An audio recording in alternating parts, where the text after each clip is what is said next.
ঈদের আজ দ্বিতীয় দিন। তো দ্বিতীয় দিনে এসে শেয়ার করছি ঈদের দিনের খাবার। তো ঈদের দিনে আমি কি কি খেয়েছি তোমাদের সাথে সেটাই শেয়ার করব। তো প্রথমে খাচ্ছি এখানে আমি লাচ্চা সেমাই। তো একসাথে আমি দুই রকমের সেমাই নিয়েছি।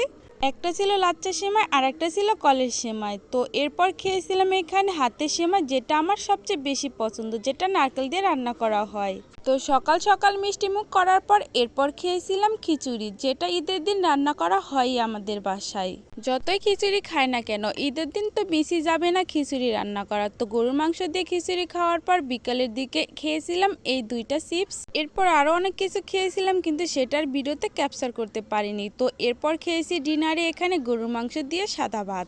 আর ঈদের সময় তো অনবরত মাংস ভাত থাকবেই, সকালে বিকালে দুপুরে তো সবসময় মাংসই খেতে হয়। যাই হোক, এগুলো খাওয়ার পর এরপর খেয়েছিলাম একটু মিষ্টি দই।